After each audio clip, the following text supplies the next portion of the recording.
दोस्तों नमस्कार। आज का टॉपिक एक ऐसा टॉपिक है जो कि हम तो रोज पढ़ाते हैं, मगर आज का टॉपिक एक स्पेशली रिलेटेड टू जॉब। यानी आप अगर किसी भी जॉब फील्ड में जाते हैं तो आज का टॉपिक आपके लिए बहुत ही इंपॉर्टेंट होने वाला है। और आज की चीज को आपको सभी उन स्टूडेंट्स को, उन लोगों को, उन बिजनेसमैन के अलावा भी उनके यहाँ जो जॉब करने वाले या कोई भी व्यक्ति है, यानी उन सभी लोगों को इस चीज का नॉलेज होना चाहिए कि अगर मेरे पास कोई जॉब पे आता है या मैं जॉब पे जाता हूं, इन दोनों चीजों को मैंने आज की क्लास के अंदर इन्वॉल्व किया है।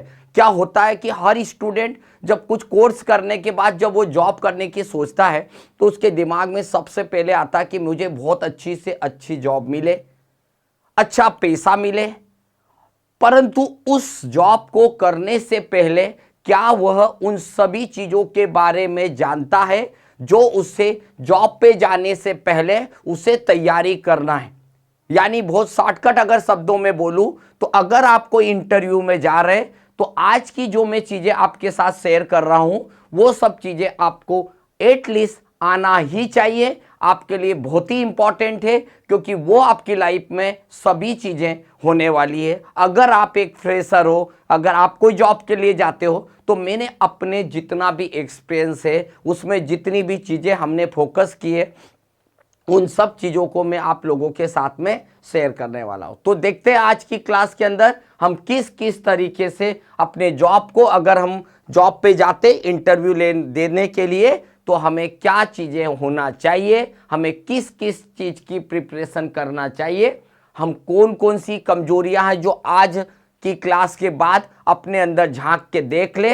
तो याद रखिए मेरी क्लास को, मेरे आज के वीडियो को आप आखिरी तक जरूर देखिएगा। हो सकता है कोई ऐसी जगह आ जाए जहां पर आप लोगों की कमजोरियां आपको अंदर ही अंदर बताने लगेगी कि मैंने पिछली बार एक इंटरव्यू देने गया था, वहां मेरे साथ ऐसी प्रॉब्लम हुई है। और आज कोई ऐसी प्रैक्टिकल चीजें मैं टेली के अंदर नहीं बताने वाला हूं कि ये एक प्रॉब्लम है या फिर आपको टेली आना चाहिए। मैं तो बोलता हूं कि हर उस व्यक्ति को जिसे जॉब की तैयारी कर रहा है वो उसको कंप्यूटर में, अकाउंटिंग फील्ड में कहीं भी जॉब पे जाएगा, तो मेरी आज की क्लास को जीरो से लेके आखिरी तक देखिए। ज्यादा बड़ी लंबी क्लासेस भी नहीं होगी, मगर उस कम से कम छोटी क्लास में मैं आपको देने वाला हूं एकदम बारीक बारीक वो कमियां जो आपके अंदर होती है और आज आप उसे रिपेयर कर लेंगे। तो शुरू करते हैं आज की क्लास में। मेरा टाइटल भी उसी तरीके से है, हाई ग्रोथ बट वाई। मतलब हम टेली जॉब में जाएं, इनकम सपना बहुत बड़ा देख रहे, पर क्या हम उस सपने के लिए कुछ हमारे अंदर जो चीजें हैं क्या हम उन चीजों को फॉलो कर रहे हैं? अगर नहीं तो आज के क्लास के बाद उन चीजों को फॉलो करना शुरू कर दीजिए। तो मैं भी शुरू कर रहा हूं आज की क्लास। सबसे पहली बात करते हैं, मैंने कुछ चीजें, हर चीज को मैं आपके साथ पॉइंट टू पॉइंट शेयर करने वाला हूं। हर एक चीज को मैंने पॉइंट के माध्यम से शुरू किया है। शुरुआत करते एक बारीक चीजों से। क्या होता है जब हम कोई जॉब के लिए जाते हैं, मैंने किसी पर्सन को कॉल किया, मैं मान लीजिए मेरा तो इंस्टीट्यूशन है, मैं तो क्लास लेता हूं, मैं तो लोगों को तैयार करता हूं, जॉब करने लायक बनाता हूं कि एक वो अच्छी जॉब में जाए, वो एक इंटरव्यू क्रैक करे, उसका सिलेक्शन हो और एक बहुत अच्छी जॉब मिल जाए। तो मैंने जो फीस ली, मैंने जो मेरा कर्म किया, उसका फल भी मुझे मिल गया, ये मैं जानता हूं। मैंने किसी स्टूडेंट को भेजना है तो मैं अब आपको एक एक चीजें बताऊंगा। आप लोग आज से शुरू कर लीजिए। इस वीडियो में जितनी भी चीजें हैं वो कोई पेपर पे या मेरी बनाई हुई नहीं है, वो चीज रियल लाइफ में आपके साथ घटित हो सकती है। सबसे पहला, जो भी जॉब के लिए आपके पास, इंटरव्यू के लिए आपके पास कॉल आता है, तो पहले आप मेरी दी गई कुछ चीजें जिनको फॉलो करेंगे। सबसे पहला, रिज्यूम या बायोडेटा।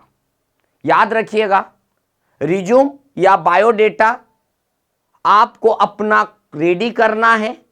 पर यहां पर स्टूडेंट क्या करता है वो भी मैं आपको बता दूं, वीक पॉइंट भी बताऊंगा, कमियां भी बताऊंगा और सुधारने की भी सलाह देने वाला हूं। इन बातों को मेरा ध्यान रखिएगा। पहली बात, जब हम इंटरव्यू में जाते रिज्यूम बनवाते, पता है क्या होता है, मैंने मैक्सिमम स्टूडेंट को देखा, वो लोग क्या करते हैं, एक शॉप पे गया, एक प्रिंटिंग वाले के यहाँ गया, फोटोकॉपी वाले के यहाँ गया, या अपने फ्रेंड को बोला कि यार मेरा रिज्यूमे बायोडेटा तैयार कर देना।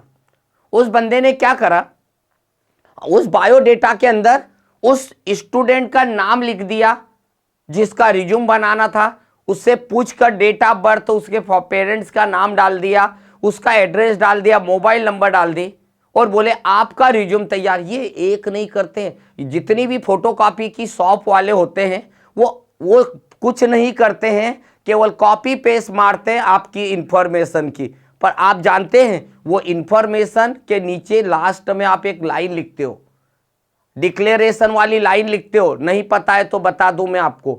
उस लाइन के अंदर आप ये सब चीजें लिखते हैं कि मैंने ऊपर जो भी चीजें लिखी है वो एकदम ट्रू है, मैं सत्यता का प्रमाण दे दिया आपने, परंतु क्या आप उनमें की सारी चीजों को फॉलो करते हैं? दिखाता हूं मैं आपको एक बहुत बहुत बारीक चीजों से। आपने उसके अंदर लिख दिया, अपनी हॉबी लिख दी, और हॉबी आपने लिख दी कि मेरे को क्रिकेट का बहुत शौक है, या आपने बोल दिया मुझे वॉलीबॉल का शौक है, मुझे चेस का शौक है। अब आपको पता है ये सब चीजें आपने लिख दी, कोई इंटरव्यू पैनल में बैठने वाले व्यक्ति ने आपसे यही पूछ लिया कि बताइए फुटबॉल में कितने खिलाड़ी होते हैं, क्रिकेट तो आपको मालूम है 11 होंगे, पर आपको पूछ लिया फुटबॉल में कितने खिलाड़ी होते हैं, या फिर आपको चेस से रिलेटेड पूछ लिया कि राजा कितने घर आगे चलता है। अब आप सोच लीजिए, जिसे आपने अपनी हॉबी बताया और वो हॉबी के बारे में आपको पता नहीं है। क्यों? क्योंकि वो हॉबी वाला चीज थी ना, वो किसी दूसरे का रिज्यूम की चीज थी, आपके यहां पर आपके रिज्यूम में ऑटोमेटिक आ गई। और अगली बार उसमें लिखा कि आपके अंदर स्ट्रेंथ है, टीम लीडिंग का स्ट्रेंथ है। आपसे पूछ लिया कि टीम लीडिंग का काम क्या होता है, बताइए आपको टीम लीडिंग का बहुत नॉलेज है, तो व्हाट इज टीम लीडिंग? आप क्या अपनी कंपनी को एक अच्छे पद पे या अच्छे पोस्ट पे या अच्छे मुकाम पे ले जा पाओगे क्या? अब आपने यहीं पे बात हो गई और यहीं पे टेंशन आ गया कि टीम लीडर का काम क्या होता है, वर्क क्या होता है। मतलब मेरा एक ही चीज होती है, अगर आप रिज्यूम से रिलेटेड बात कर रहे हैं तो आपका रिज्यूम भले ही आप कहीं से भी बनवाइए, पर उस रिज्यूम के अंदर आपको हर एक चीजें, आपका नाम, पेरेंट्स का नाम, मोबाइल नंबर। अब मोबाइल नंबर के साथ भी इतनी सारी चीजें होती है, ये मैं नहीं बोल रहा हूं, ये तो मैंने मेरी लाइफ में कई बार देखा है। जब मैं स्टूडेंट को बोलता हूं आपका मोबाइल नंबर दो, वो बोलता है कि सर मेरा एक पे व्हाट्सएप चलता है, एक पे फोन कॉलिंग आती है। अब आप बताइए, एक पे व्हाट्सएप चलता है, एक पे फोन कॉलिंग आती है, और अब उसके मेल आईडी में कौन सा फोन नंबर अटैच है या उसने रिज्यूमे के अंदर क्या डाला, हम क्या जानते हैं? पैनल में बैठे वाला व्यक्ति ने जो रिज्यूम के अंदर डाला हुआ है उसमें व्हाट्सएप वाला डाला है, और कंपनी आपके व्हाट्सएप पे थोड़ी कॉल कर रही है, वो तो उसने तो उसमें जो मोबाइल नंबर है उस पर कॉल करे, और उस मोबाइल पे इनकमिंग बंद है। तो ऐसी गलतियां मत कीजिए, बहुत बड़ी प्रॉब्लम आपके साथ हो सकती है। मैं उन्हीं पॉइंट के ऊपर आप लोगों के साथ डिस्कस करूंगा आखिरी तक। जो चीजें कमियां होती है उन्हें आप अभी भी अगर सीख रहे हैं या सीख चुके हैं तो प्लीज सुधार लीजिए, आगे आपको प्रॉब्लम नहीं आएगी। इसी के साथ आप अपना एड्रेस और उसके अंदर लिखी गई सबसे इंपॉर्टेंट चीज होती है स्किल, यानी आप जिस पोस्ट के लिए गए उसके अंदर आपको साफ लिखा गया था कि हमें एक जूनियर अकाउंटेंट की जरूरत है, और उसे टेली के नॉलेज के साथ साथ एमएस एक्सेल का नॉलेज होना चाहिए। और हमारा जो क्लाइंट उसने मान लीजिए किसी दूसरे सॉफ्टवेयर के अंदर मान लीजिए ट्रेनिंग कर ली, और वो भी रिज्यूम लेके चला गया, तो उसे वो कंपनी वाले रिजेक्ट करके भगा देंगे। वो आकर उस इंस्टीट्यूशन के ऊपर सारा भार सौंप देता है कि मेरे इसके कारण या इस संस्था के कारण नहीं हुआ। तो याद रखिएगा, आपको उस जॉब के अंदर क्या स्किल मांगी गई है वो आपको आना चाहिए। क्या आपको टेली मांगा गया, एसएपी मांगा गया, बीजी, मार्ग, एक्सेल, एडवांस एक्सेल, क्या चीज मांगी गई वो चीज आपको ध्यान रखना है, और उसकी मांगी गई चीजों के लिए क्या आपको उतनी चीज आती है, और अगर आती है तो उन चीजों को फुलफिल कर दीजिए। तो मैंने आपको बस इतना सा है कि रिज्यूमे या बायोडेटा की अगर बात आ जाए तो आप अपने रिज्यूम को एक बार बारीकी से चेक कर लीजिए। नेक्स्ट चलते, apply for the post of.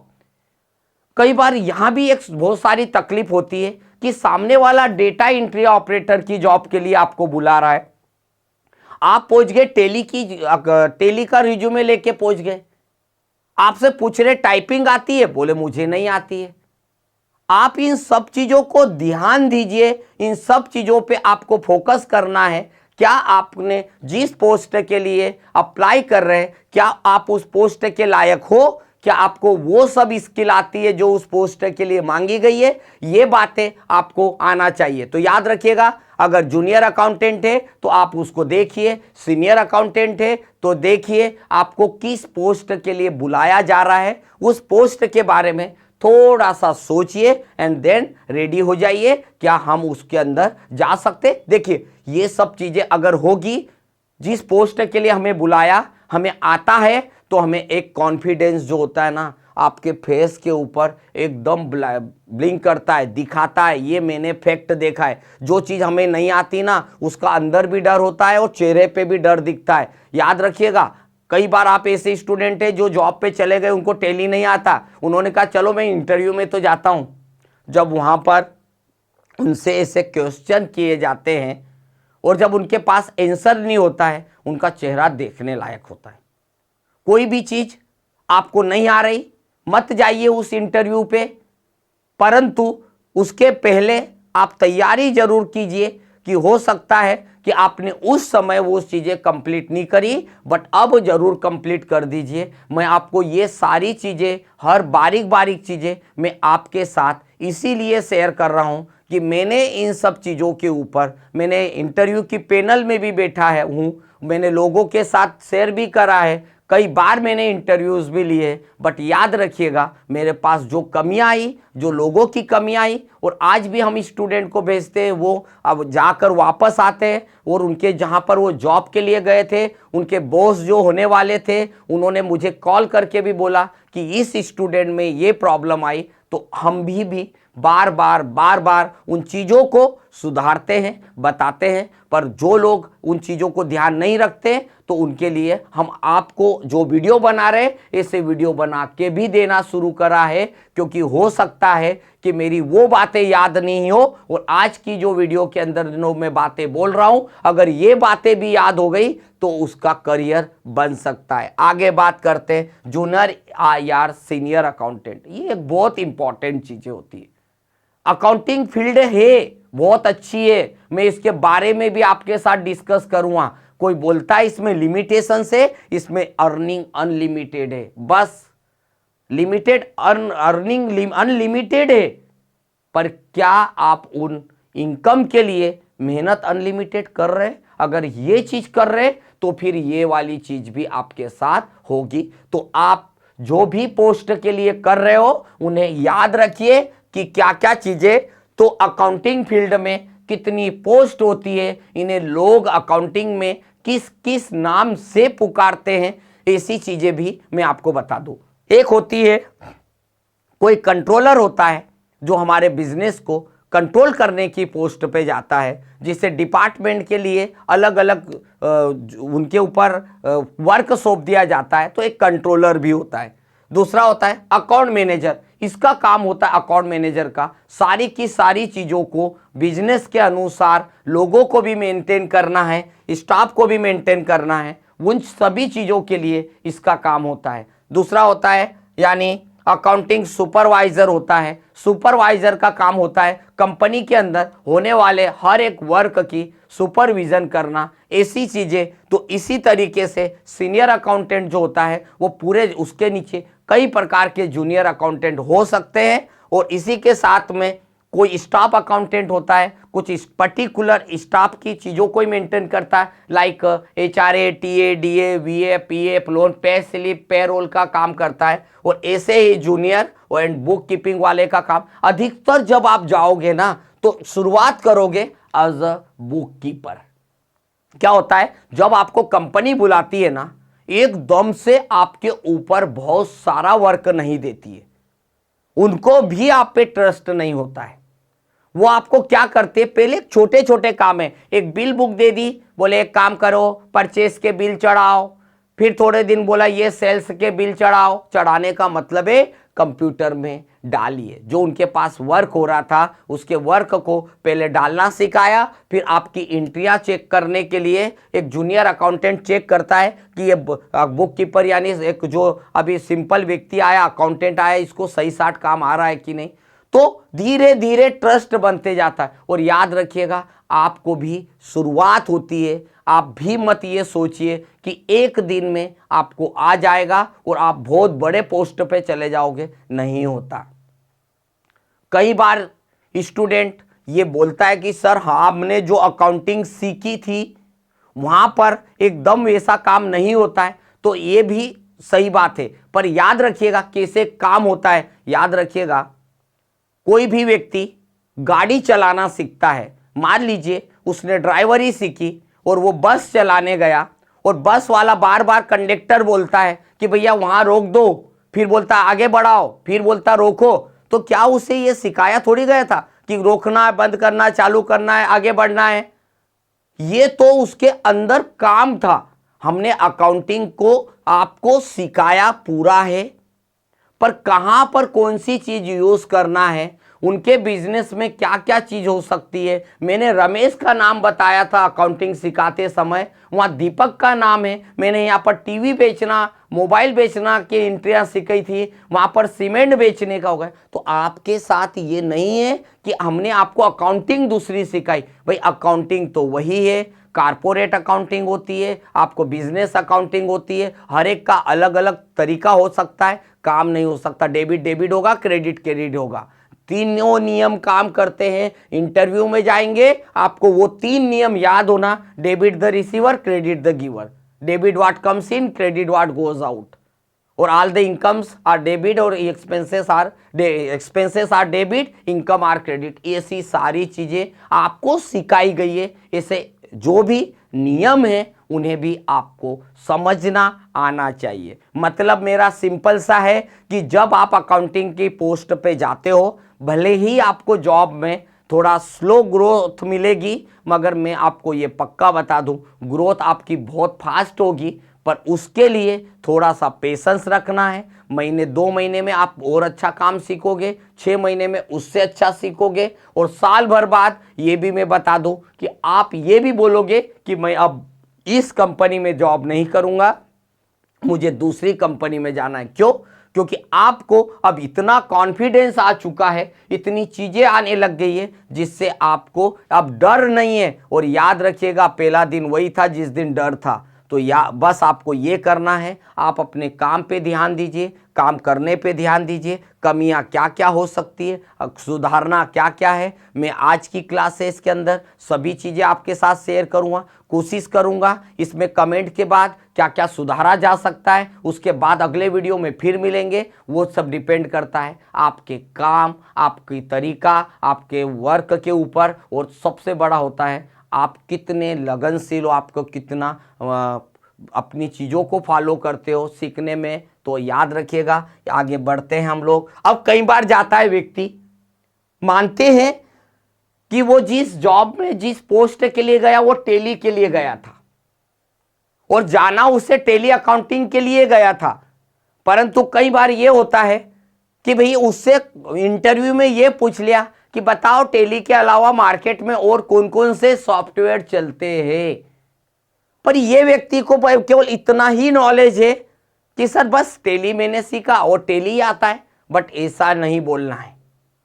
बोलना ये है कि Tally is one software for every business. Tally एक ऐसा सॉफ्टवेयर जो सब बिजनेस को मेंटेन करता है, परंतु कुछ सॉफ्टवेयर और भी आते हैं, लाइक बीजी, मार्ग, एसएपी, क्विक बुक, देन आगे चलते हैं तो व्यापार। और याद रखिए, इंटरनेशनल मार्केट एसएपी और क्विक बुक यूज आता है। इनके बारे में अलग अलग इंडिविजुअल वीडियो में बना के बता दूंगा, डाल दूंगा। हमारा मेन फोकस है कि अगर आपको कोई पूछे कि टेली के अलावा और कौन कौन से सॉफ्टवेयर होते हैं तो आप बिंदास आसानी से बता सकते हैं। याद रखिएगा 4-5 नाम हैं, याद जरूर आपको होना चाहिए, आना भी चाहिए, क्योंकि ये चीज भी आपके लिए बहुत इंपॉर्टेंट हो सकती है। आगे बढ़ते हैं, अब बात करते हैं अकाउंटिंग की कैटेगरी में जाएंगे। अब कई बार ये होता है, देखिए आप गए इंटरव्यू में, आपसे पूछा कि आप दोनों प्रकार की अकाउंटिंग कर लोगे क्या, मतलब दोनों प्रकार की बात बोली आपने, तो दोनों प्रकार की अकाउंटिंग मतलब रेगुलर और कंपोजिशन। या कई बार उनका क्वेश्चन ऐसा होता है, क्या आपको कंपोजिशन वाली अकाउंटिंग आती? मैं तो कंपोजिशन डीलर हूं। किसी दूसरी शॉप पे गए, किसी दूसरे बिजनेस में गए, तो उसने पूछा मैं तो रजिस्टर्ड डीलर हूं, क्या आपको ये अकाउंटिंग आती है? और हो सकता है कि तीसरी जगह गए, उन्होंने बोला मेरे पास जीएसटी नंबर नहीं है पर मैं बिजनेस को मेंटेन करूंगा। अब ऐसी कंडीशन पे, ऐसी जगह पे क्या आप एक सेटिस्फाई आंसर दे पाएंगे? तो मेरी बात को ध्यान रखिएगा, जब भी आप ऐसी जगह जाएं तो आप ये बोल सकते हो कि मैंने टेली अकाउंटिंग सीखी है, जिसके अंदर मैं रजिस्टर्ड डीलर की अकाउंटिंग भी कर सकता हूं, साथ ही साथ कंपोजिशन की भी कर सकता हूं, और कोई भी बिजनेस की जिसमें स्टॉक वाली हो, इन्वेंट्री मैनेजमेंट की हो, कारपोरेट की हो, मैं सभी प्रकार की अकाउंटिंग कर सकता हूं। अगर आपको इन डीलर्स के बारे में और जानकारी अगर कभी पूछता है कि बताइए कि रजिस्टर्ड डीलर के लिए कितने टर्नओवर का लिमिटेशन कितना है, तो याद रखिएगा अगर कई बार ऐसा क्वेश्चन आ भी जाता है तो आपको घबराने की जरूरत नहीं है। थोड़ा सा कभी कभी आप लोगों के साथ मिस भी हो जाए तो कोई टेंशन नहीं, अभी हम लोग सीख ही रहे हैं। तो याद रखिएगा कैसे आपको बोलना है कि अगर रजिस्टर्ड डीलर है तो उसके लिए कितना लिमिटेशन है, वो मैं आपको बता देता हूं। याद रखिएगा अगर आप इंटरव्यू में जाएं और अगर आपसे पूछे कि बताइए रजिस्टर्ड डीलर के लिए कितना लिमिटेशन है, तो यहां पर आपको एक शब्द बोलना है। कोई भी रजिस्टर्ड डीलर है, यानी बिजनेस का वह व्यक्ति जिसके आप जॉब पे गए और आपसे पूछा कि रजिस्टर्ड डीलर के लिए क्या टर्नओवर की लिमिटेशन से, कितना टर्नओवर चाहिए। अब यहां पर एक क्वेश्चन और बन गया, अधिकतर स्टूडेंट को यही नहीं पता है कि व्हाट इज टर्नओवर। कहीं ऐसे स्टूडेंट भी मैंने देखे हैं जो टेली तो जानते हैं पर याद रखिएगा वो टर्नओवर नहीं जानते। तो टर्नओवर को समझ लीजिए, नहीं मालूम है, मैं आज बता रहा हूं कि अगर मैंने 2 लाख रुपए का माल खरीदा और उस माल को मैंने 3 लाख रुपए में बेचा, और एक मेरा कोई फ्रेंड या मेरा दोस्त आ गया, मेरा बिजनेसमैन फ्रेंड आ गया और उसने मुझे पूछ लिया या सीए ने मुझसे पूछ लिया कि सर आपके बिजनेस का टर्नओवर क्या है, तो मैं यहां पर बोलूंगा कि मेरे बिजनेस का टर्नओवर जो है वो 2 लाख रुपए का है। अगर मैंने 1 लाख का माल खरीदा, मान लीजिए उसको 2 लाख में बेचा, तो मेरा टर्नओवर 2 लाख का। अगर मैंने कोई माल परचेस किया, 5 लाख रुपए का परचेस किया और उसे 8 लाख रुपए में सेल करा, और अब मेरे से कोई पूछता है कि बताइए आपका बिजनेस का टर्नओवर क्या होता, तो जो सेल्स होता है वही हमारा टर्नओवर होता है। तो अब अगर मेरे से ऐसा कोई पूछ भी लेता है, अगर किसी ने पूछा भी कि मान लीजिए आपसे कि रजिस्टर्ड डीलर को बताइए, तो मैं रजिस्टर्ड डीलर का जब वो क्वेश्चन करेगा ना, तो सबसे पहला आपके दिमाग में ये 2 वर्ड होना बहुत जरूरी है। टर्नओवर 2 अलग अलग बिजनेस के लिए अलग अलग कैटेगरी गवर्नमेंट ने बनाई। अगर आप गुड्स कैटेगरी के बिजनेसमैन हो, गुड्स कैटेगरी मतलब कोई भी प्रोडक्ट की ट्रेडिंग का काम करते हो, ट्रेडिंग का मतलब होता है खरीदना और बेचने का काम करते हो, तो गवर्नमेंट ने बोला तो आपका टर्नओवर अगर 40 लाख से ज़्यादा का है, अगर आपकी कंपनी का टर्नओवर 40 लाख से एबो है, तो ही आपको जीएसटी नंबर लेना पड़ेगा।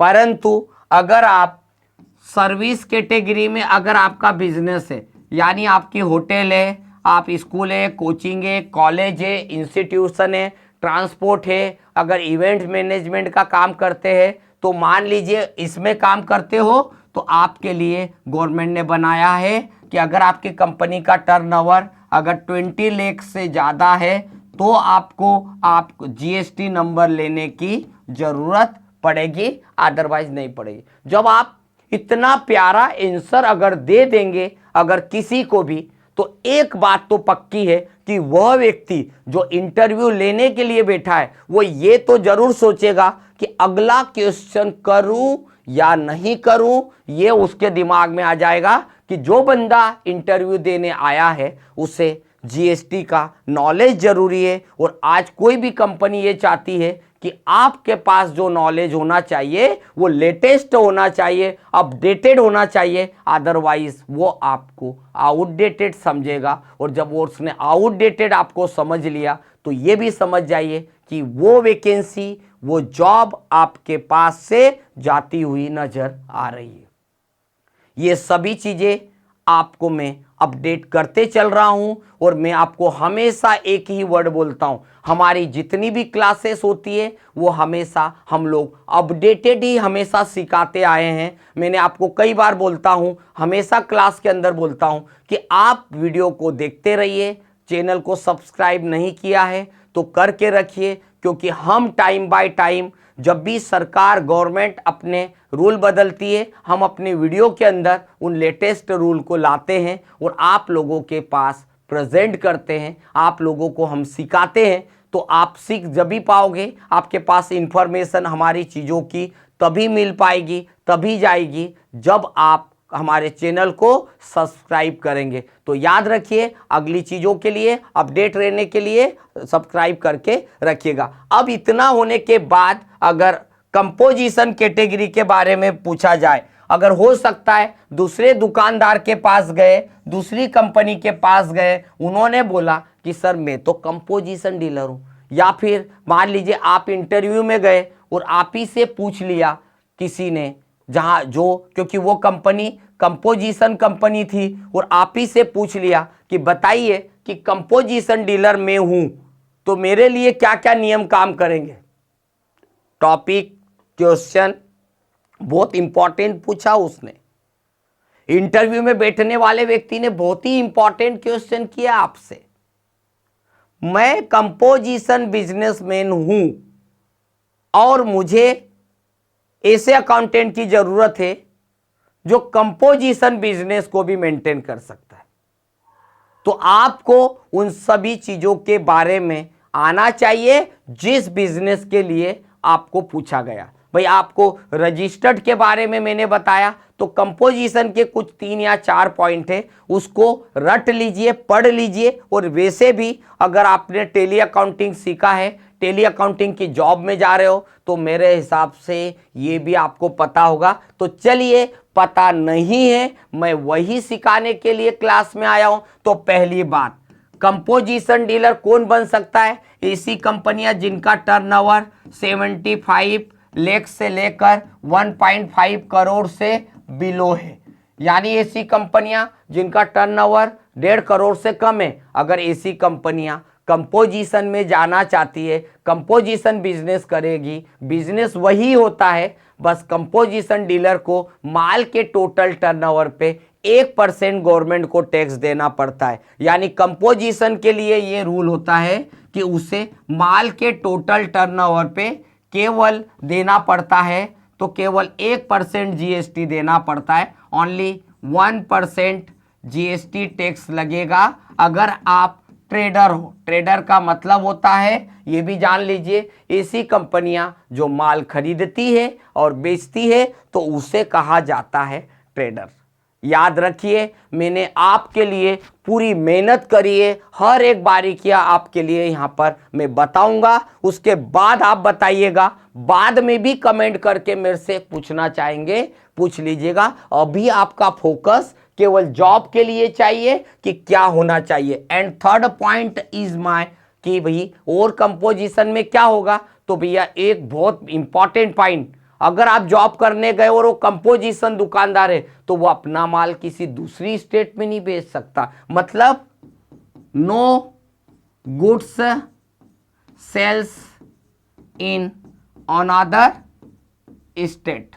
भाई अपना माल वो दूसरे राज्य में नहीं सेल कर पाएगा, कर नहीं सकता, नियम नहीं है भाई, इसलिए ध्यान रखिएगा ये भी है। और चौथा पॉइंट जो कि बहुत इंपॉर्टेंट है, कोई भी कंपोजिशन जब गवर्नमेंट को टैक्स भरेगा तो भैया उसको कौन सी रिपोर्ट देना होगी गवर्नमेंट को।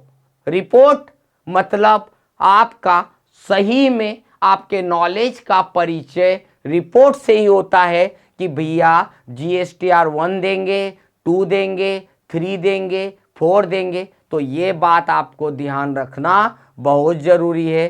तो याद रखिएगा, ये सी कंपनियां अपनी फाइनल रिपोर्ट देगी, GSTR 4 रिपोर्ट गवर्नमेंट को देगी। और अगर आपने ये 4 पॉइंट कंपोजिशन के बारे में बोल दिया तो समझ जाइए कि अब आगे के लिए और आपके रास्ते क्लियर हो गए। कितनी चीजें आपको करना है, मैं सिर्फ 8 से 10 स्लाइड में आपके लिए जॉब के लिए वो सब बारीकियां खोल रहा हूं जो आपके साथ आगे होने वाली है। उस भविष्य को मैं आज आपके साथ शेयर कर रहा हूं। तो फिर भी आप गलती करें तो फिर उससे बुरा कुछ नहीं हो सकता है। आपको पता है आगे गड्ढा है, वहां पर आप 4 व्हीलर कार ले जा रहे हो, आपको बोला गया कि गड्ढा है जरा धीरे चलाना, उसके बाद भी 80 की स्पीड में जाएंगे, एक्सीडेंट होना स्वाभाविक है। तो कोशिश करिए कि वैसे ही अगर मैंने आपको बोला ऐसा फ्यूचर में हो सकता है, आप गलती को आज ही सुधारिए और कोशिश करिए कि ऐसी गलती हो ही नहीं तो अच्छा रहेगा। अगली बात करने वाले हम फिर अगली चीज के ऊपर। अब बात करते हैं special accounting knowledge is the most important. Tally सीखा है, मैं भी जानता हूं आपको ये सब चीजें आती है, परंतु मैं आपको याद दिला रहा हूं, नहीं आती तो याद कर लीजिए। प्रैक्टिकल अलग है, हो सकता है जब आप जॉब में जाए तो आपको एक बिल बुक दे दे और बोले कि ये बिल की एंट्री करो और आप करने में सक्षम नहीं हो। आपको डर है, आपको आता है, ये मैं जानता हूं, मुझे विश्वास है, जो कि आपको सब चीजें आती है, पर कई बार ये होता है कि आप नर्वस हो जाते हो, आपको आता है वो भी भूल जाते हो, क्योंकि परीक्षा एक ऐसी चीज है। और जब भी हम लोग पढ़ाते हैं, हमारे से एक स्टूडेंट ने पूछा, सर आप लोगों के चैनल, पढ़ाई वालों के चैनल इतने ग्रो नहीं करते, और दूसरे लोग जो कुछ भी बोलते, सुबह उठते से लेके रात तक उनके जीवन में जो होता है वो केवल वो एक्सप्लेन करते हो और पब्लिक उसे बहुत इंटरेस्ट से देखती है और उनको रोज उसके पूरे वीडियो को देखेंगी और अगले वीडियो को आने के लिए वेट करेंगी। ऐसा क्यों होता है? मेरे से एक स्टूडेंट का मेरे साथ क्लास के अंदर एक ऐसी पूरी की पूरी हमारी डिबेट हुई थी। तो उस बच्चे ने से उसके क्वेश्चन बहुत प्यारे प्यारे थे और उसने मेरे से भी पूछा। तो मैंने एक ही बात बोली उसको, मैंने बोला कि एक दवाई और एक पढ़ाई, एक दवाई और एक पढ़ाई दोनों बुरी चीजें हैं, नहीं अच्छी लगती किसी को। दवाई कड़वी का हमारे मुंह में पहले ही ऐसा एक वैसा आन होने लग जाता है कि यार दवाई बहुत कड़ी होगी, और पढ़ाई भी वैसी कड़ी होगी कि यार बोले पढ़ना पड़ेगा यार, बहुत माथा पच्ची है, बहुत टेंशन है।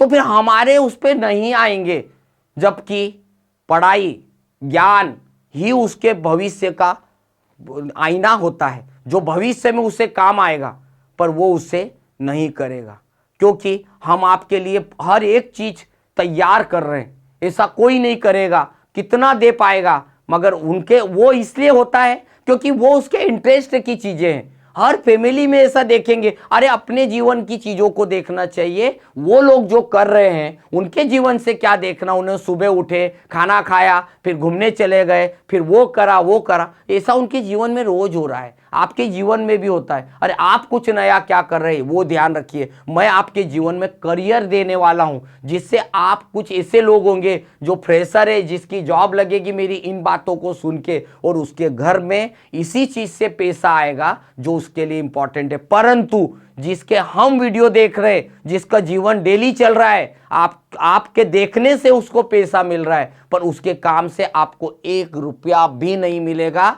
आजमा के देखिए। बट हम जितना देना है, हमारा पर्पस है कि हम आपके लिए अच्छे से अच्छी चीज़ें बनाएं, अच्छे से अच्छी चीज़ें लाएं। उसके लिए बस आपका एक ही सहयोग रहेगा, आप कोशिश करिए कि हर एक चीज़ें लोगों तक पहुंचाएं जो उनके जीवन में काम आए, उन चीज़ों को जरूर शेयर करें। आगे चलते हैं। तो जर्नल एंट्री आपको बहुत अच्छी आना चाहिए। सिलेक्टेड जर्नल एंट्री है, ज़्यादा डीप की नहीं है, पर याद रखिए कि इतना जरूर नॉलेज होना चाहिए। भाई परचेस और सेल की बिल की एंट्री कैसे करना, तो सुन लीजिए। जब भी हम कहीं जाएंगे, अगर आपको उन्होंने परचेस का बिल दिया, तो परचेस के जो बिल बुक है, बिल बुक तो होती नहीं है, परचेस के इंडिविजुअली बिल आते हैं। अब वहां पर कई बार स्टूडेंट ये सोचता है, सर मैंने परचेस की एंट्री कैसे करूं, मेरे को तो HSN कोड पता ही नहीं है, क्या करूं।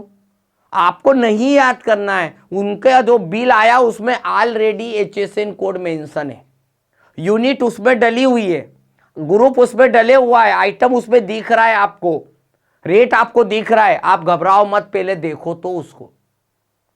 तो याद रखिएगा, अगर आपको कोई ये बोल भी रहा है कि बताओ परचेज बिल की एंट्री कर लोगे, आपको बोलना चाहिए यस कर लूंगा।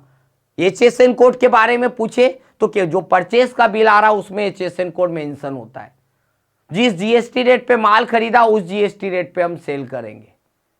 अगर स्टॉक मैनेजमेंट की बात आती है, अब यहां भी दो तरह के लोग मिलेंगे। एक व्यक्ति बोलता है हम अपने बिजनेस का स्टॉक मेंटेन नहीं करते, तो आप टेंशन में आ जाओगे। अगर कंपनी ने बोला सर हम तो स्टॉक मेंटेन करते नहीं है, फिर क्या करोगे, आप अकाउंटिंग कर लोगे।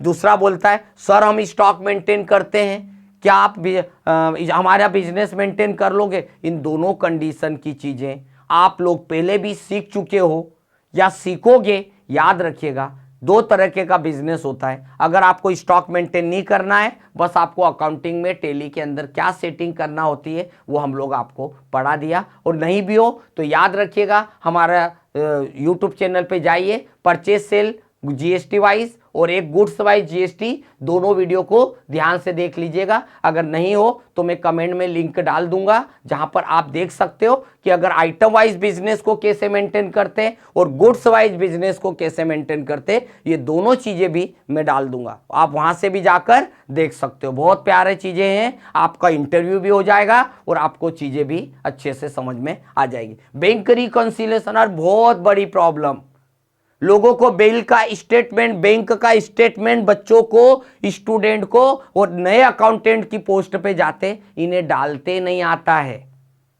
ये भी बहुत बड़ी तकलीफ है, आप घबराइए मत। याद रखिए, अगर आपको कोई बैंक स्टेटमेंट दे रहा है और अगर आपसे इंटरव्यू में पूछा जा रहा है कि आपको बैंक रिकंसिलिएशन आता है, क्या आपको बैंक स्टेटमेंट चलाते आ जाएगा, बैंक की एंट्री आ जाएगी, आपको बोलना क्या है, आपको आता है तो आपको बोलना है, नहीं आता है आपको यह भी ध्यान रखना है कि झूठ नहीं बोलना है। हो सकता है आपको बोल दिया आपको नहीं आता है और आपने हाँ बोल दिया, आपको दे दिया, कोई प्रॉब्लम नहीं है। इस वीडियो के बाद, इस क्लास के बाद नहीं भी आता है तो आप मुझसे कमेंट करके पूछ लीजिए, मैं आपको वो वीडियो बता दूंगा, और नहीं भी होगा तो मैं आपके लिए वीडियो बना दूंगा। परंतु ये मैं बता दूं कि बैंक वाला जो बैंकिंग सेटिंग वाला जो वीडियो है, बैंकिंग सेटिंग वाला जो मेरे यूट्यूब चैनल पे डाला हुआ है प्लेलिस्ट में, टेली प्राइम की प्लेलिस्ट के अंदर बैंकिंग से रिलेटेड पूरा 1 घंटे का वीडियो मैंने डाला हुआ है। तो याद रखिएगा, अगर बैंक स्टेटमेंट कैसे चढ़ाना, बैंकिंग की एंट्री कैसे करना, PDC की एंट्री कैसे करना, वो सब मैंने डाला हुआ है। तो कोशिश करिएगा, अगर नहीं भी आए तो चैनल आपके पास है, एंट्री आपके पास है, नहीं आए तो मैं आपके साथ हूं। तो याद रखिएगा, बैंक रिकंसिलिएशन पूछ सकते हैं। मैं आपके साथ केवल इंटरव्यू की तैयारी नहीं, मैं आपके सामने वो सब चीज बता रहा हूं कि जो हो सकता है तो उसकी तैयारी भी कर लो और इंटरव्यू की तैयारी भी हो जाएगी। अगली बात करते हैं GST रिपोर्ट। GST रिपोर्ट के अंदर मैं जाऊंगा तो याद रखिएगा, इसमें वो GST आगे मेरा स्लाइड आने वाली है, GST रिपोर्ट के बारे में आना चाहिए। 9 प्रकार की GST रिपोर्ट होती है, पर उपयोग में कौन कौन सी आती है, चार रिपोर्ट ज़्यादातर उपयोग में आती है, GSTR 1, GSTR 2, GSTR 3B, GSTR 4। याद रखिएगा GSTR1 जो रिपोर्ट होती है वो आपके सेल्स को प्रदर्शित करती है, डिस्प्ले करती है। GSTR2 आपके परचेस को शो करती है। GSTR3B purchase, sale, ITC, input tax credit, ऐसी सभी चीज़ों को, debit note, credit note, B2B, B2C सब आ जाएगा। इन चीज़ों को आपको स्पेशली फोकस करना है। तो GST रिपोर्ट के बारे में भी अब सारी चीज़ें हैं। पेरोल मैनेजमेंट, भाई आप खुद चाहते हो, जिस कंपनी ने आपको जॉब के लिए बुलाया है उन्होंने आपसे बोला कि सर एक काम करिएगा, हमारे यहाँ स्टाफ की सैलरी का बहुत बड़ा मैटर होता है, उनकी अटेंडेंस का भी बहुत बड़ा मैटर होता है, उनको क्या क्या कन्वीनियंस मिलते हैं इसका भी बहुत बड़ा टेंशन होता है। तो आपको पेरोल मैनेजमेंट आना चाहिए। टेली के अंदर पेरोल मैनेजमेंट एक बहुत ही इंपॉर्टेंट पार्ट है, जिसके अंदर आपको सभी की सभी सारी की सारी चीज़ें आपको मिलेगी। तो पेरोल मैनेजमेंट को रेडी कर लीजिए। पेरोल मैनेजमेंट आपको मैंने बताया था, स्टाफ सैलरी वाला जो पोस्ट होती है, जिस पोस्ट में आपको स्टाफ मैनेजमेंट के लिए अगर आपको बुलाया है तो फिर आपको पेरोल के बारे में आना चाहिए, जिसमें आपको सारी पे स्लिप बनाते आना चाहिए, अटेंडेंस के बारे में आना चाहिए, और उनका जितनी भी PF और लोन वगैरह की डिटेल होती है वो भी सब आपको आना चाहिए। ऐसा तभी होगा जब आपके सामने टारगेट रहेगा, जब आपको पता चलेगा कि इतनी प्रकार की चीज़ें हमारे से पूछी जा सकती है। और आखिरी में मैं आपको ये भी बताने वाला हूँ कि और ऐसी चीज़ें जो आपके साथ रियल लाइफ में टेली अकाउंटिंग के अंदर नहीं होती है पर रियल लाइफ में वो जरूर होती है, उन चीज़ों को भी आपको स्पेशली ध्यान देना है। आगे बात करते हैं ई-वे बिल और ई-इनवॉइस। आजकल बहुत चलता है। ई-वे बिल कब बनाना है? जब आप किसी को 50,000 रुपये से ऊपर का माल बेच रहे हो तो आपको कौन सा पार्ट बी पार्ट ए दोनों के बारे में नॉलेज होना चाहिए। ई-वे बिल की वेबसाइट पे जाके कैसे ई-वे बिल को अपलोड करना है, ये सब चीज़ें भी आना चाहिए। ऐसी सारी चीज़ों को हम एक एक करके पढ़ें। आपसे पूछा जा सकता है क्वेश्चन कि GST रिपोर्ट कितने प्रकार की होती है, तो याद रखिएगा GST रिपोर्ट को अगर हम बोलें तो 4 GST रिपोर्ट हम मैक्सिमम यूज़ करते हैं। GSTR1 पहले से लिखा नहीं हो तो भी मैं बता दूं, GSTR1 किस चीज़ को शो करती है, आपने सेल कितना किया। GSTR2 आइडेंटिफाई, अगर आपसे कोई क्वेश्चन पूछे कि GSTR2 में क्या होता है तो आप यहाँ पर बता सकते हैं कि परचेस की डिटेल्स उसके अंदर मिलेगी।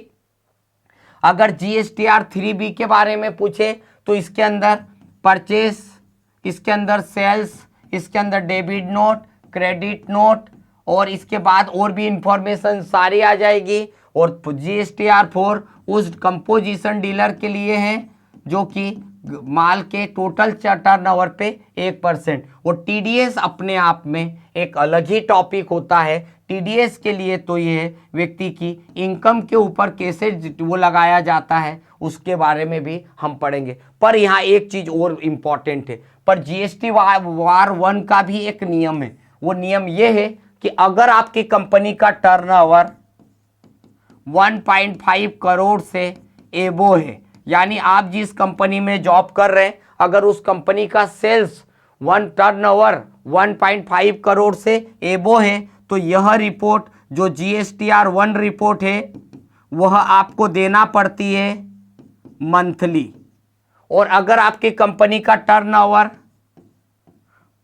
1.5 करोड़ से बिलो है, कम है, तो यह रिपोर्ट देना पड़ेगी क्वार्टरली। इस रिपोर्ट को देना पड़ता है क्वार्टरली, 3 महीने देना पड़ता है। ये नियम को समझ लीजिए। अगर आपका नया बिजनेस है, अगर आप जॉब करने गए, उन्होंने आपको बोला कि हमारा तो नया बिजनेस है, तो अभी आप एक काम करिए, इसका ही यूज़ करिएगा। जब टेली के अंदर कंपनी बनाएंगे, जब आपको साल भर में लगेगा तो आप इसे कभी भी अपडेट कर सकते हैं, चेंज कर सकते हैं। तो मैंने आपको इससे रिलेटेड अगर क्वेश्चन होता है तो मैंने उसके बारे में भी बताया। अब अगला जो क्वेश्चन होता है आपको ऐसा भी पूछा जा सकता है, फाइनल अकाउंट में क्या क्या रिपोर्ट होगी, क्या आपको फाइनल अकाउंट बनाते आता क्या? तो अगर आपको फाइनल अकाउंट के बारे में पूछे तो बैलेंस शीट आपके लिए इंपॉर्टेंट है, P&L अकाउंट है जो फाइनल अकाउंट में आती है। आउटस्टैंडिंग, ये फाइनल अकाउंट में balance sheet, profit and loss account, trial balance, ये आती है हमारा। परंतु आपको नॉलेज जरूर होना चाहिए, बैलेंस शीट के अंदर हमारी लाइबिलिटी असेट्स आती है, प्रॉफिट एंड लॉस के अंदर हमारा प्रॉफिट लॉस परचेज सेल, उसके ऊपर एक्सपेंसेस, सारी चीजें आएगी। आउटस्टैंडिंग के अंदर बिजनेस में इस बात को शो किया जाता है कि आपके बिजनेस के अंदर लोगों से कितना लेना है, कितना देना है, इसकी जानकारी होगी। ट्रायल बैलेंस आ जाएगा, अकाउंटिंग रिसीवेबल पेएबल आ जाएगा, साथ में बैंक रिकंसिलेशन, यानी कि बैंक के स्टेटमेंट को देखकर बैंक के अंदर एंट्रियां मेंटेन करना, ये भी आ जाएगा। और नेक्स्ट मिलेगा e way bill and e invoicing कैसे बनेगी, मैंने पीछे भी बताया, इनकी भी एंट्रियां करते आना चाहिए। और ये सब तभी होगा जब आप रेगुलर तैयारी करते जा रहे हैं। और एक आम व्यक्ति, ये बात भी ध्यान रखिएगा, मैंने ये आपके लिए स्पेशली लिखा है। कई बार स्टूडेंट के दिमाग में एक चीज होती है कि सर एक बात बताइए कि अगर कोई व्यक्ति अपने जॉब में जाता है तो उसकी एवरेज सैलरी अकाउंटिंग फील्ड में एक कितनी हो सकती है। तो याद रखिए, दिस इज, मतलब ये भी मैं बता दूं, ये सारी की सारी जो सैलरी है वो अप्रॉक्स है, एवरेज सैलरी है, बढ़ भी सकती है और स्टार्टिंग में कम भी हो सकती है। तो अगर एक जूनियर अकाउंटेंट ईयरली है, सालाना 1,75,000 तक जा सकता है, एक अकाउंटेंट 2 लाख रुपए तक स्टार्टिंग में जा सकता है, एक सीनियर अकाउंटेंट जाएगा तो 2 लाख से लेकर 8 लाख तक जा सकता है। अब आप ये सोच लीजिए, ये आपके लिए बहुत इंपॉर्टेंट है। सीनियर अकाउंटेंट, ये कम बताया यहां पर, ये डबल ट्रिबल भी हो सकता है। कैसे होगा, उसके लिए मैं आपको एक ऐसा वीडियो बना के दूंगा कि आप अपने बिजनेस में, अगर आप जॉब में जाएंगे तो मैं आपको बोल सकता हूं आप अनलिमिटेड पैसा कमा सकते हैं। अनलिमिटेड पैसा कमाने के लिए आपको क्या करना पड़ेगा, उसके लिए मैं आपको अगले वीडियो में बताऊंगा। फाइनेंस मैनेजर में जाओगे तो 30 लाख तक कमा सकते हो, फाइनेंशियल कंट्रोलर में जाओगे तो 6 लाख से अनलिमिटेड है, फाइनेंशियल एडवाइजर में जाओगे तो 4 लाख से ऊपर जा सकते हो, डायरेक्टर फाइनेंस में जाओगे तो ऐसा, मैंने एक एग्जाम्पल के तौर पे, आपका अलग अलग अकाउंटिंग के कोर्सेस होते हैं, अलग अलग आपके नॉलेज होते हैं, आपको थ्योरेटिकल नॉलेज भी एक अलग पार्ट काम करता है, एक एडवाइजरी के लिए भी होता है, वो सब चीज़ें मैंने पीछे बताई थी। जिससे डिफरेंट टाइप्स ऑफ पोस्ट होती है। तो आप जैसे जैसे जाते हो आपको सैलरी डिपेंड करती है आपके नॉलेज के ऊपर।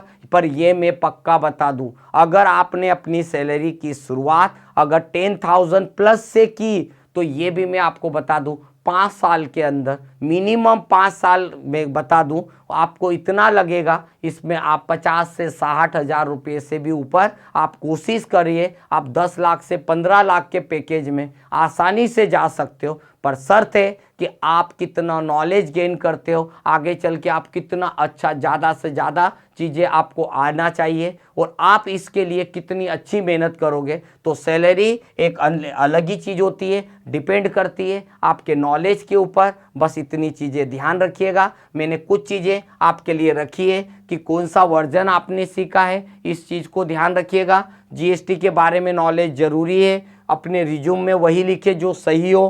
प्रॉफिट एंड लॉस के बारे में आपको बराबर नॉलेज है, ये मैंने यहाँ पर आपके लिए लिखा। और मैंने यहाँ पर एक 5वें पॉइंट को मैंने अधूरा क्यों छोड़ा है वो भी मैं बता दूं कि ये जो है वो मैं आपको यहाँ वो चीज़ लिखने वाला हूँ जो लाइफ में आपको बदलाव लाएगी। और याद रखिएगा, अगर ये मैंने 5वां पॉइंट खाली छोड़ने के पीछे मेरा एक ही रीजन था जिसे आप लोग ध्यान से देखेंगे, सुनेंगे। कोई भी जॉब छोटी नहीं होती है। एक स्टूडेंट जॉब में जाता है, वो अपना एक एग्जाम्पल बता रहा हूँ, एक स्टूडेंट इंटरव्यू में गया, इसको जॉब के लिए फाइनलाइज कर दिया गया, नॉलेज था उसे, और उसे जब बताया गया कि आपकी सैलरी 10,000 होगी, उस बंदे ने अपने जहाँ पर जो इंटरव्यू लेने वाले थे, उस कंपनी के बॉस भी बैठे थे, उन्हें बोला कि 10,000 तो मेरा खर्चा होता है, मैं इतनी छोटी नौकरी नहीं कर सकता। कुछ समय बाद फिर वो मुझे 6 महीने बाद मिला, सर कहीं जॉब हो तो बताइएगा। फिर वो 1 साल बाद फिर मेरे पास आया, सर कोई अच्छी जॉब हो तो बताइए। वो हो सकता है वो आज भी वैसे ही घूम रहा है, क्योंकि उसका सपना 10,000 में नहीं था, उसका सपना जो था वो पैकेज में घूम रहा था। उसका सपना जो था वो 10 लाख के पैकेज का सपना था। सपने बड़े देखने की सबको आज़ादी है, पर कहीं ना कहीं आपको शुरुआत जो करना पड़ती है, एक छोटे से चीज़ से शुरू करोगे तो वो कभी भी आपकी बड़ी हो जाएगी। जिस दिन बड़ी हो जाएगी उस दिन आप खुद बोलने लग जाओगे कि छोटे सपने भी बड़े हो सकते हैं। उसके लिए आप कितनी मेहनत करेंगे। आप ऐसा मत कीजिए कि जिससे आपको बाद में पछतावा हो। स्टार्ट तो कर दीजिए, क्योंकि ये जो फील्ड होती है, अकाउंटिंग की फील्ड होती है, एक अच्छी जॉब की फील्ड होती है, एक बहुत पैसा कमाने की फील्ड होती है। इसमें एक ही चीज़ होती है कि जब आप अपनी शुरुआत करो तो आप आज मान के चलो आप फ्रेशर हो। अगर आप फ्रेशर हो, आज आपने शुरुआत करी, वो करी 10,000 प्लस से जॉब शुरू करी। 1 साल बाद आप जानते हैं कि आपकी सैलरी हो गई 15,000 प्लस हो गई। बट एक चीज़ ये हो गई कि अब आपका एक एक्सपीरियंस काउंट होना शुरू हो गया, और अब आप इसके साथ में अगर आपको कोई भी व्यक्ति 2 आवर्स के लिए और आपको वर्क देने लग गया, आपको घर पे दे दे या आपको कभी वीक में एक बार जाके करना होगी, तो वो आपको 8 से 10,000 रुपया फिर वो आपको देना शुरू कर देगा। ये आपकी एक एक्स्ट्रा अर्निंग हो गई। हो सकता है 3 साल के अंदर आप 25,000 रुपये से ज़्यादा हो जाओगे। ये 3 इयर्स के अंदर, मैं एक शुरुआत कर रहा हूँ, ये मेरे तरफ से अनुमानित बता रहा हूँ। ये 2 इयर्स के अंदर हो गया था। आप फ्रेशर थे, ये फर्स्ट ईयर थे आप। ध्यान से देखिएगा, यहाँ 25,000 पे चले गए, यहाँ पर एक आपने 10,000 का एक नया व्यक्ति आपके यहाँ सेल्फ के लिए रख लिया, एंट्री करने के लिए, और आपने 3 कंपनियों का काम 10,000 रुपये का और कर लिया। और याद रखिए, आप 1 की सैलरी दे रहे हो एम्प्लॉय को और 2 की सैलरी फिर आप एक्स्ट्रा आपके पास रखने लग गए, और 20,000 रुपये की सैलरी है तो याद रखिए कि 2,40,000 रुपये का आपके पास एक एक्स्ट्रा इनकम और चालू हो गई। और ये इनकम तो बाय वन एक एक करके बढ़ते जा रही। याद रखिएगा, मैंने यहाँ पर आपके लिए वही चीज़ बताई है जो कि अननोन नहीं है, बट लाइफ में सैलरी बढ़ सकती है।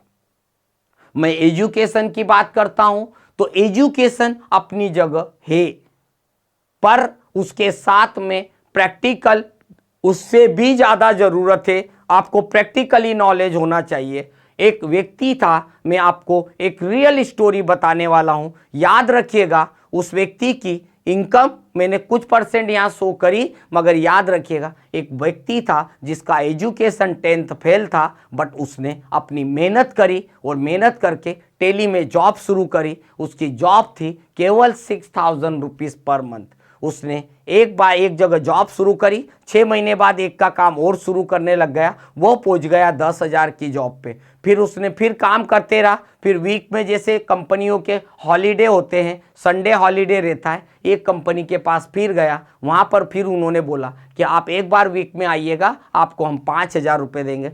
तो 15,000 पे पहुँच गया। धीरे धीरे उसने ऐसे 4-5 लोगों का काम और ले लिया। फिर इधर उसने एक बच्चे को अपने यहाँ जॉब पे रख लिया। उसको भी बोला गया कि तुम सिर्फ परचेज सेल की एंट्री करना, मैं बाद में चेक कर लिया करूँगा। याद रखिए, आज की तारीख में जब मैं उस व्यक्ति से मिलता हूँ, वो व्यक्ति मेरे पास मिलने आता है, तो आज की तारीख में उसकी इनकम है 1 लाख रुपये। सब खर्चे निकालने के बाद 1 लाख रुपया वो मंथ कमा रहा है। उसके पास आज 12 लाख रुपए का पैकेज है। और ये तो मैंने आपका उसका इनिशियल बताया, जो उसने मेरे को बताया, पर इससे ज़्यादा हो सकता है, क्योंकि उसका काम, उसके यहाँ 4 से 5 लोग काम कर रहे हैं। तो आप सोच लीजिए कि जब वो उन व्यक्तियों को 50,000 रुपया जब सैलरी दे रहा होगा, तो फिर वो 1 लाख रुपया महीना नहीं कमा रहा होगा, वो उससे ज़्यादा कमा रहा होगा। तो मैं भी आपसे यही उम्मीद करने वाला हूँ कि जो भी आप इंटरव्यू में जाए,